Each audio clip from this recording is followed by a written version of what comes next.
Our revolution didn't end on November 8th. That was just the beginning.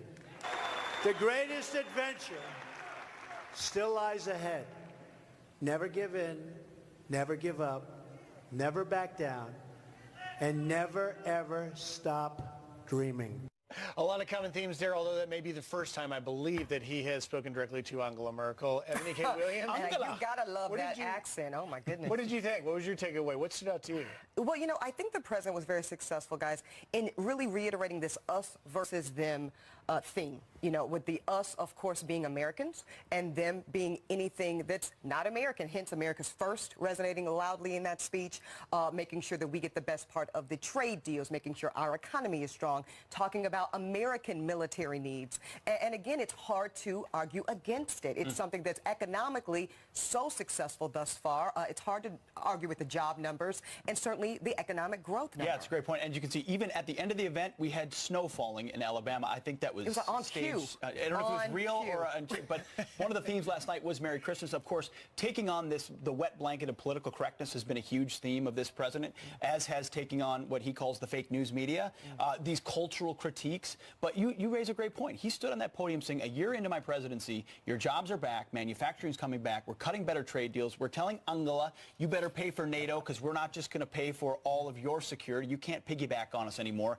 He also, sort of what we're going to talk a little bit about is the critique he made about the rigged system. Right. He talked about powerful forces in Washington trying to sabotage our movement. The swamp has been very deep, and he continues to hit that theme. Now, those forces, let's just give a little bit of context because this is a common theme, but we've had several instances, the most recent, CNN absolutely botching the WikiLeaks Don Jr. story on just getting a date wrong. WikiLeaks released on September 14th the information, the 13th, and the 14th is when he got it, basically a day after it was released, but CNN said it was a full 10 days earlier, a big mistake. And of course, ABC, President Trump mentioned it, Brian Ross, reporting that Flynn was going to testify directly against the president. And every time it was a new smoking gun. But it wasn't just that. There was another story involving subpoenaing Deutsche Bank for President Trump's records. Not the case, turned out. And so you have both the situation with members of Mueller's special counsel team having issues of credibility, as well as the, quote,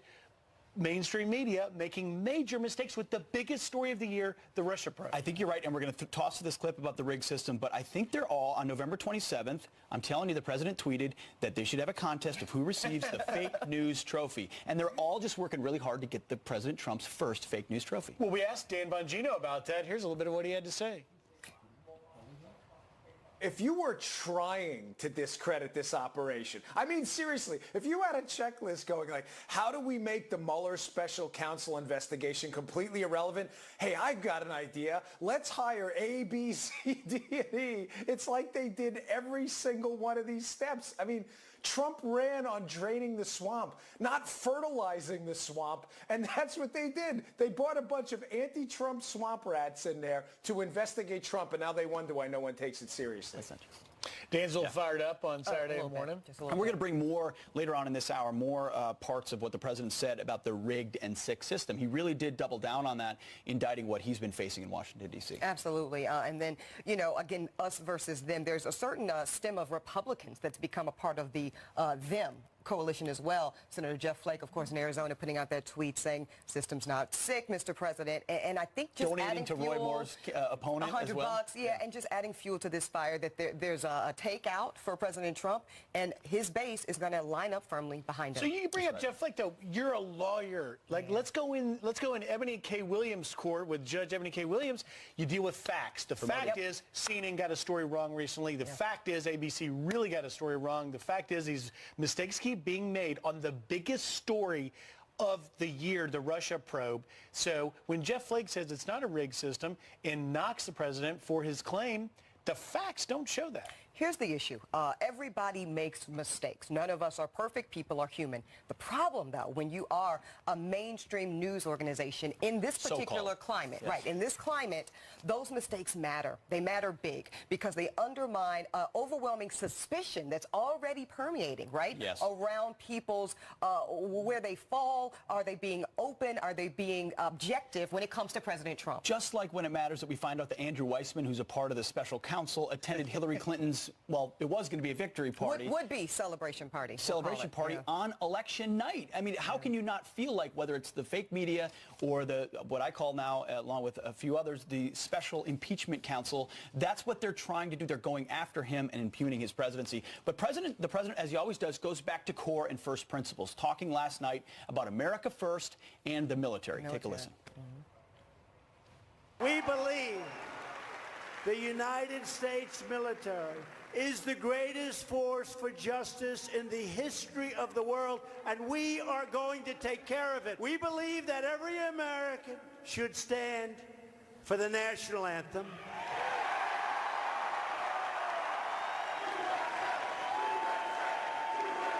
We don't sing a global anthem. Our troops don't wear a foreign uniform. We proudly sing the Star-Spangled Banner. Our brave troops fight and die for the red, white, and blue, and we protect and preserve the American Constitution that we cherish. We don't sing a global national anthem. That would be something. You know, it was actually a rally when the NFL kneeling thing came up. It would be something, except it is something. In our high schools and our colleges, our kids are being taught that they're global citizens before they're American citizens. And parents and grandparents are hearing that, and they're afraid that we're losing our country, that we're losing our love and appreciation for the most exceptional nation on earth. That is what he speaks to. That's why that portion of the speech, we don't have global uniforms, we don't sing a global anthem, we don't have open borders, we support our military, the elites don't run our country. That resonates with people because they feel it. And you know what's sad, though, Pete, is that it's got to be either or. What about being proud Americans, owning that, taking that proud patriotism, and contributing and benefiting from our global interest? How about that? That is going to be what people talk about all day long as they hear about it. And in addition to that, we got some headlines, Got some headlines for you. Turning now to your headlines and the Fox News Alert. President Trump declaring a state of emergency, ordering federal aid to California as out-of-control wildfires ravage the state. This as the first fire-related death is confirmed. A 70-year-old woman found dead at the site of a car crash along an evacuation route in Ventura County. Medical examiners say she died from injuries sustained in the crash, smoke inhalation, and burns. And another Fox News alert. Iraq now totally liberated from ISIS, a major declaration coming just this morning. A senior Iraqi military commander announcing the end of the years-long war against the violent insurgents, claiming his troops now fully control the border with Syria. The Islamic State overran nearly a third of the country in 2014. Iraqi forces fighting back ever since with strong backing from the U.S. And now turning to extreme weather.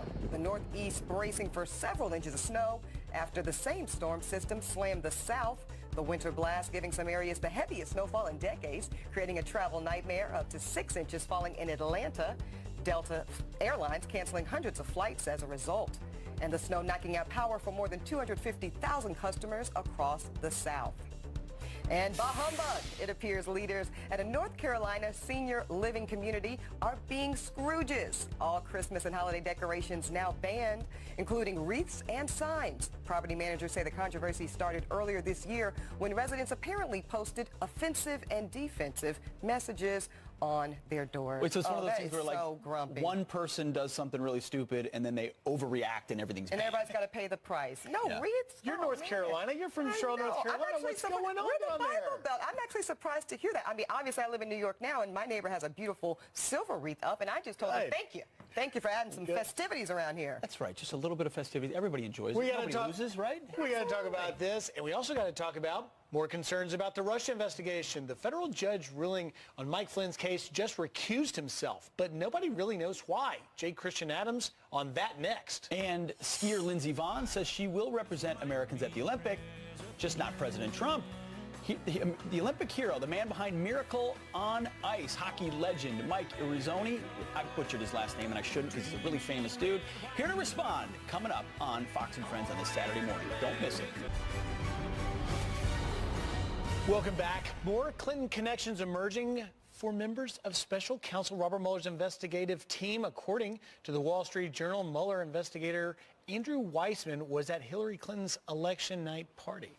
Meanwhile, at least 2 Mueller investigators past legal work for Clinton-tied figures is now getting a second look. So what does this mean for the investigation going forward? Here with more is former DOJ official J. Christian Adams. Christian, good morning. What do you say here? This is just the tip of the iceberg. There's more.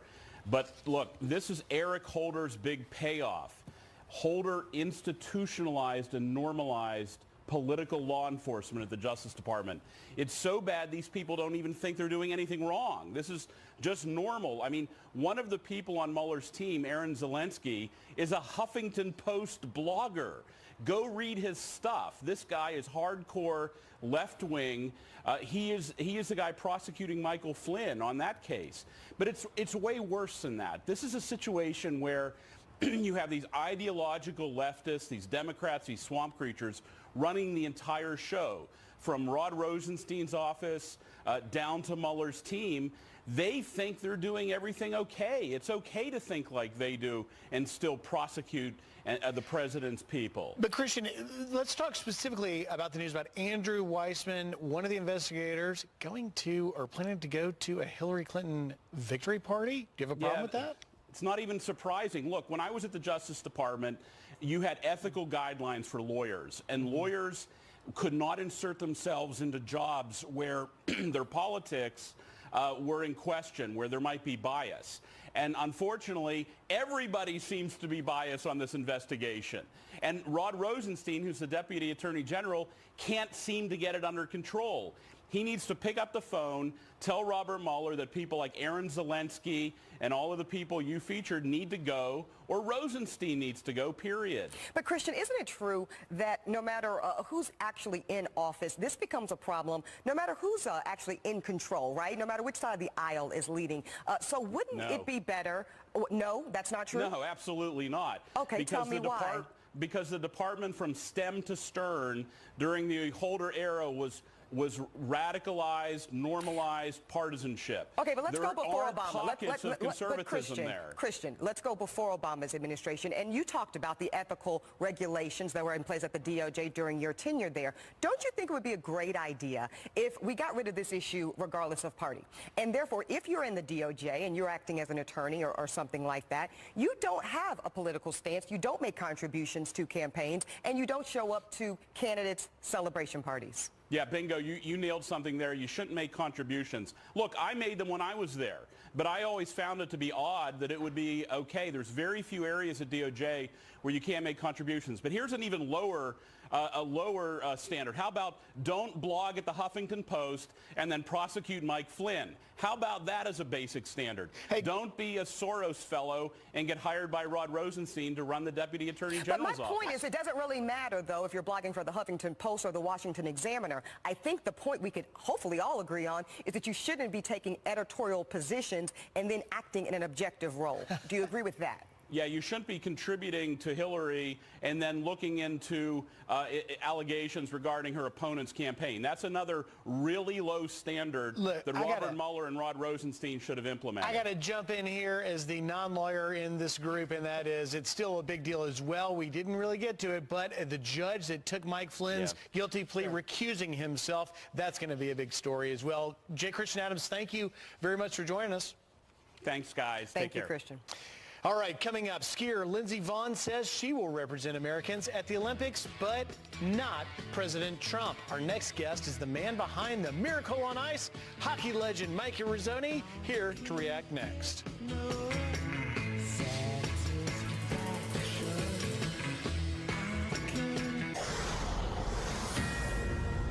We're back now with a Fox News alert. President Trump declaring a state of emergency in California as out-of-control wildfires ravage the state. Will Carr's live in Ventura County with what firefighters are up against this morning. Will, good morning. It's a tough story. What have you got out there? Absolutely. Good morning, Griffin, Ebony. We've learned about the first fatality that happened in this community. A woman was racing away down these streets and got in a car crash because the fire just came in so quickly, burning so hot. You can see this car charred, the door knocked off here. This is actually part of this home's garage now twisted around the car. When you walk back up, you can see what's left. This home burned to the ground. Almost 500 structures burned in this fire. To the south in San Diego County, we've learned more than 100 structures have now burned. In the Lilac fire, also a horse training facility burned.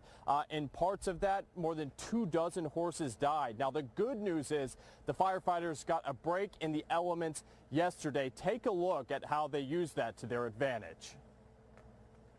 Fire crews are trying to take advantage of a lull in the winds. They have numerous helicopters out here, and they're attacking the hillside behind me, filling up with water at a nearby lake. The thought process is if they can knock some of these flames down while the winds are low, they won't be able to push the embers later in the day if the winds pick up down the road and start those other spot fires that have given the firefighters and nearby residents so many problems. And this community really hoping for another good day of weather, but it is a red flag warning both today and tomorrow, and we're supposed to have strong winds, the strongest tomorrow. Griffin Ebony, back to you. Thank you, Will. Thanks, Will. That's tough, those San Diego winds. Oh, my, that footage looks like it's out of a movie. I get it every year. All right, best for them out there. Pete, trust you down there? Guys. Yep. We'll take it from here. Olympic gold medalist skier Lindsey Vonn says she's going to the Winter Olympics, but she won't be there to represent President Trump. Well, I hope to represent the people of the United States, not the president. I don't think there are a lot of people currently in our government that do that. Would you accept an invitation to the White House if you were to win Olympic gold in Pyeongchang? Absolutely not. She's not going to the White House. Well, our next guest has experienced winning gold as the captain of the 1980 U.S. Hockey's Miracle on Ice team. So what does he think about Lindsey Vonn's position? U.S. hockey legend Mike Eruzione on this morning joins us now on Fox & Friends. Sir, good morning. Congratulations again, 37 years later. It was a cultural phenomenon for this country that we will never forget. So when that happened, presumably you were invited to the White House as a part of that. Whether you agreed or disagreed, did you go? And what do you think of Lindsey Vonn's declaration that preemptively she's not going? Well, first of all, we had the honor of going to the White House, and if you remember, at a very difficult time, President Carter had announced that they were boycotting the summer games. So a lot of Olympians weren't very happy with President Carter and his decision to not send our athletes to the summer games after these athletes had trained for years. So it was a very difficult time going to the White House because of that particular reason. And I think, the first question I got when I got to the White House was, what do you think of the boycott? And, I'm kind of an old school guy. I respect the presidency. I respect the White House. I respect who was in that White House. And we went as a team and as a group of athletes, and it was unbelievable. It was an honor. But I also respect Lindsey. If that's her decision, she feels that way. That's what makes this country so great. I disagree. Again, I think you do represent the United States, and you represent our president and the White House and the people that stay in the White House. So if it's her choice not to go, that's fine. But, boy, I'll tell you, I treasured my visit. Mike, I think a lot of people resonate with your old school approach. Hey, he's the president of the United States. We're going to go. I may not agree. And you guys even had a personal grievance as Olympians about the fact that the training's so long, you're not going to be able to go.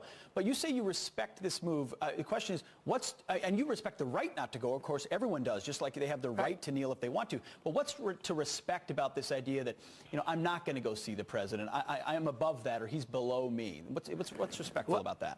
Well, I think that's the thing that kind of frustrates you a little is he's somebody that we should respect. Whether you agree or disagree with his politics, he was elected by the people of this country.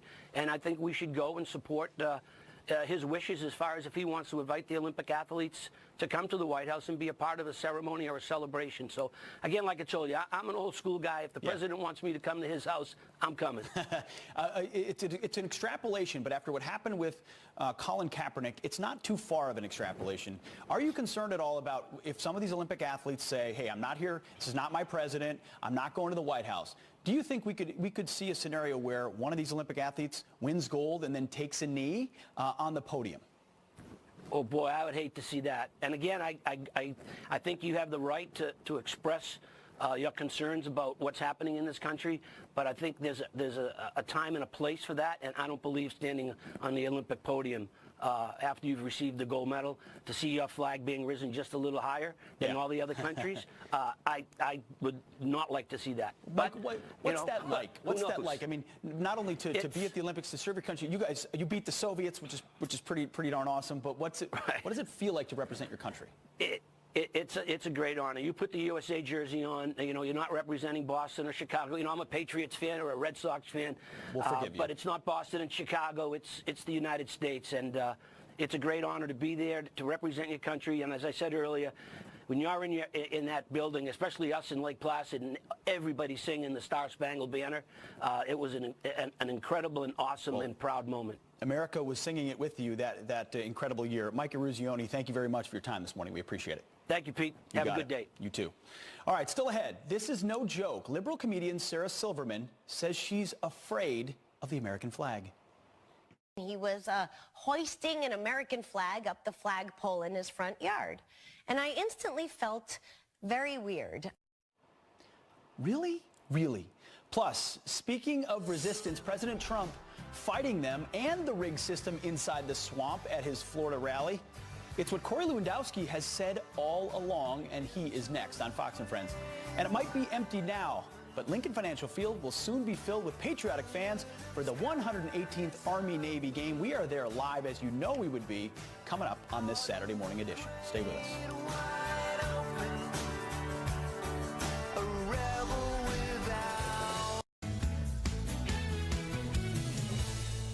This is a rigged system.